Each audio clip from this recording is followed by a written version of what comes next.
I know a lot of agents get stuck in this analysis paralysis. I want the best equipment. I'm going binging on YouTube, looking for tools, and it just seems like this massive thing because look at you, you've got a great setup going on. Like, and I imagine you got the equipment going and it just feels like this massive task. So I'm curious, when you started, were you focused hard on quality or were you focused on quantity? How did that look? How can you relate to someone starting today? Now more than ever, it does not matter. You know who's really crushing it on YouTube right now? I like to look outside of the real estate industry.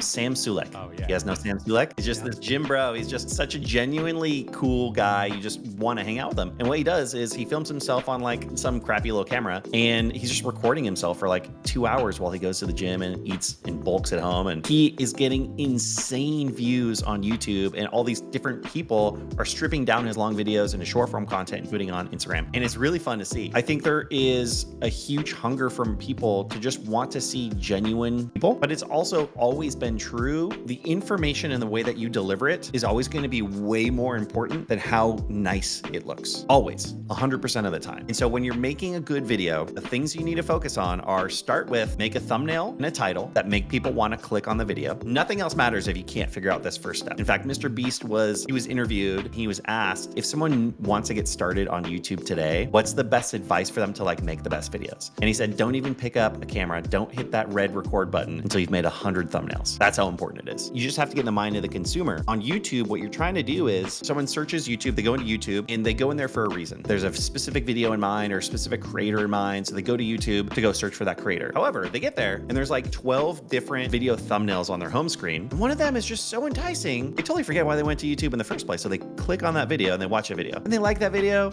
They click on another one of the videos from that creator. And then the next time they leave the platform and go back, guess whose thumbnails are back on their home screen? That person's thumbnails. So as a creator, that's what you really want to focus on is let's get those thumbnails really clickable. Usually the eye goes to the thumbnail first. It gains their interest. And then the title is something that goes along with the thumbnail that has some sort of promise to the viewer of what they're going to view on that video. So those two have to like work really well together. And they could be, you know, people work about that or worry about them being clickbaity. You kind of have to make it a little bit clickbaity, but the important part is you deliver upon the promise on your thumbnail. If your thumbnail is about how the housing market is crashing, you say the opposite in the video, you're going to lose trust of people really quickly. Some of it is just figuring out how to position things so that you are actually covering that topic. But start with the thumbnail and title, and then work on the context of the video and how you're going to deliver that message. My first, 30 videos where I'd convinced my wife to let me paint one wall in my house blue, and I got a tripod for my iPhone, and I set up 2 lights. Probably spent $100 between the can of paint and 2 shitty lights, and that was my first 30 videos, and that's what I like built my audience based off of. Like my channel had a ton of growth during that time. So it does not matter the quality. Yes, it's great to upgrade things over time. And sometimes it annoys me, the nice equipment I have, because the nicer the equipment, the more chance that you're going to have some failures on one of the pieces, or like forget to turn your microphone on or something silly like that. So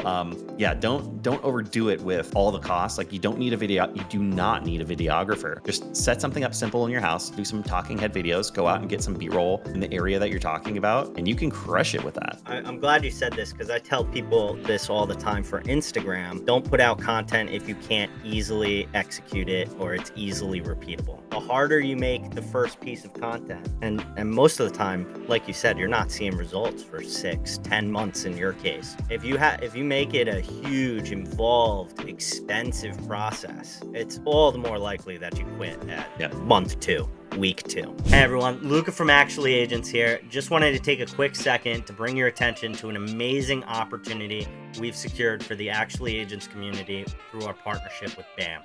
If you use code ACTUALLY on the website link in the description, you'll gain 10% off to the BAMX training platform. It is jam-packed with courses, information, ebooks, scripts, and more, all specifically designed for the modern real estate agent like yourself who's ready to commit to their craft and 10x their business this coming year. Remember, use code ACTUALLY. It's 10% off. The link is in the description. Thanks so much for your support.